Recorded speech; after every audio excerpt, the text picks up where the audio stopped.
have a steady tripod this time. Steady tripod meaning, how do I even explain? Don't worry, it's stable. We're gonna move on now. But only with the magical book that tells me what I'm talking about. So today is June 3rd. Yesterday was June 2nd, and yesterday was not a good day. I recorded a video yesterday thinking that I was like recording my response to what had happened. But then more bad things happened, and I, by the end of the day, was just like a pile of tears on my bed, which is good. No, crying is totally great. Then I realized that I was a lot more rageful, angry, upset than I had previously expressed. So today I'm going to do a video, things that sucked yesterday. First thing, went to a doctor yesterday to talk about transitioning and getting tested for autism. Way to pick two really small things to talk about at once. What I thought was a helpful doctor telling me about the great dangers of autistic people taking tea turned out to be a really ableist doctor telling me about a bogus research article that doesn't actually have scientific grounding. Let me expand. This doctor referenced an article by, oh shit, I forget his name. I know it's Cohen at the end. It's using this theory called the extreme male brain to explain autism. It's a belief that being exposed to high levels of testosterone in the womb cause autism. So from that, some people with autism who transition from, I'm gonna use binary language for simplicities. No, I'm not. I'm gonna do the work to not be simplistic. People who are using testosterone to transition and who have either diagnosed or undiagnosed autism. Because of this extreme male brain theory, it's believed that if you transition using testosterone, it makes your autism worse. For instance, my doctor told me about somebody who had taken it and went from not being very good at math and being super artistic, creative, and verbally communicative, post-transition to being really good at math, no longer artistic and nonverbal. Those are seen as like worse expressions of the autistic spectrum. But then I got home, I researched all of this stuff, and I learned one, this extreme male brain theory basically says that you could cause autism by having more testosterone present in your body when you have a child, or that you can make your autism worse, which is an ableist idea about autism, by taking testosterone essentially. However, flip side of this is girls who are born with autism and don't have high levels of testosterone. What do we then say about people with autism who transition and have estrogen and their autism also changes? Because here's the thing that isn't being taken into account, I think, by this awful experience I had. I guess it wasn't that awful. It scared me a lot, and I didn't need to be scared unnecessarily. I already have anxiety. It's not helpful to make me have more. There is such a huge range of autistic expression. It has been studied so highly in males and boys especially, and not studied very much at all in girls. And because of this popular male brain theory, lots of doctors believe that girls just don't have autism.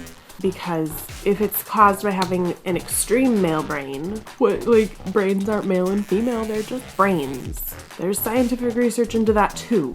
Needless to say, I did learn that transitioning with testosterone could change my personality in ways that I didn't understand before, and now I understand that I could become better at science and I might enjoy puzzles more. I already enjoy puzzles a lot, so what's wrong with that? I might have less creative drive or ability. That would be sad because I'm highly creative. Sometimes, y'all, I just wish that I could, there's something out there that I've got to be really good at, and I'm not sure if creativity is that thing. I don't know how to talk about this part. I'm gonna move on. Also, this is gonna be a really long video about ranting, I guess. Learn that there is no insurance coverage for T or top surgery, that it just doesn't happen. You can self-advocate with your insurance company and maybe it'll happen, but probably not. I still don't have a place to get the autism test done because there's nowhere in Thurston County that takes Medicaid and does autistic evaluations. So frustrating. Medicaid sucks. It's made that way on purpose to make it that much harder if you are poor and if you have poor health, to improve your health, improve your life, get yourself out of poverty. It's really hard once you are unemployed for a long period of time if you have a disability, if you have an unproven disability. Mine hasn't even gone through the court system yet. Ugh. moving on. After this great, awful doctor's appointment, then I go to my therapist. This person has been having a really hard time with my pronouns. And then this time just said, like, I can't do it. My brain can't do it. And I'm like, well, this isn't gonna work out then if you can't. What I really wanted to say is, like, no, you can. It's not actually that hard. You just have to practice and try. Like, make a fucking effort. Otherwise, what the fuck are you doing counseling transgender people? Shouldn't be doing that if you can't make the effort to learn their pronouns. And then this therapist said that instead of using pronouns, that the therapist would just use my name. That's not a solution. That's just you not learning my pronouns. Not any better. Like, this is across the board. If people want to be involved in my life, then people have to learn my pronouns and have to figure out how to use them.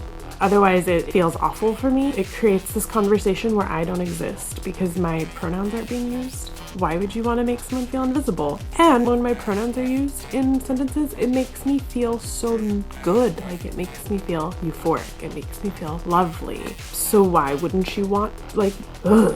Then later in the day, I went to Fred Meyer because I wanted some freaking French fries. And I was like, I am just gonna splurge and spend $5 on a bag of French fries and some ketchup and some chocolate almond milk because I really needed some comfort food. And then I go to the store with my service dog, I get my things and I pay for them and I put my receipt in my pocket and I walk out of the store and I don't use a bag because I care about the earth and I care about my 5 cents. And I'm walking out of the store and I'm wearing a hood because I feel safer when I'm in a hood. Like today, I really would like to feel safe today, so I'm wearing a hood. So leaving the store, I hear this person say, excuse me. So I turn around because I'm like, what? Does somebody need help? And it's this employee walking up behind me. And I'm like, do you have a question? And he's like, yes. And then he's quiet and like comes around in front of me and he's like, did you pay for those? When I initially lost my jobs and fell into worse poverty than I was in. I did shoplift and I did get caught and it was terrifying and awful feeling and I went to court. I understand.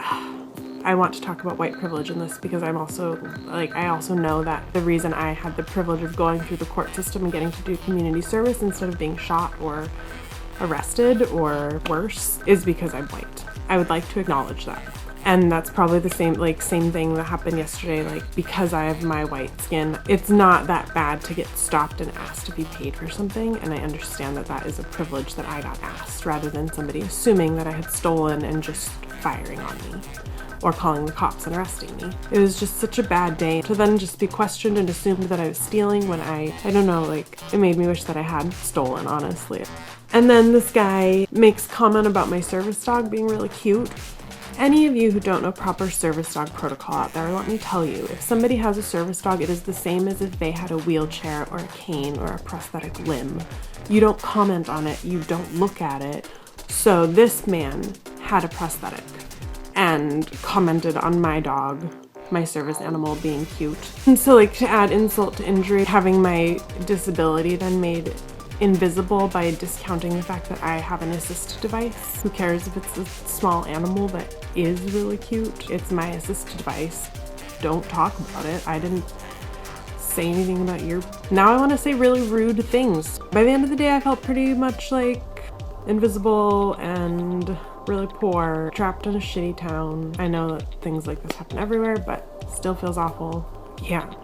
So, like, I don't have a positive note to end this on. I just had a shitty day, and shitty things happened.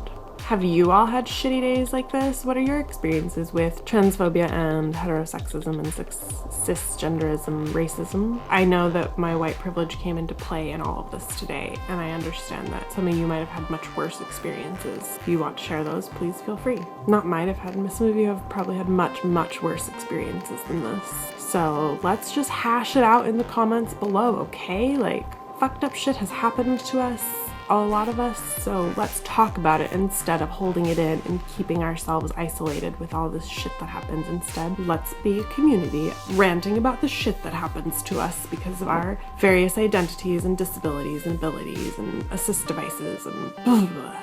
Good news, still haven't heard about that job that I really want, so that means I haven't not gotten it yet. Really wish I had like some cupcakes. also in the comments below, what's your favorite cupcake? Can you have cupcakes? I'm gluten and dairy free, so when I say I want a cupcake, usually it means I have to make my own freaking cupcake, which is fine. I'm able to do that. Except I don't have any sugar. No cupcakes for Joe. Okay, bye.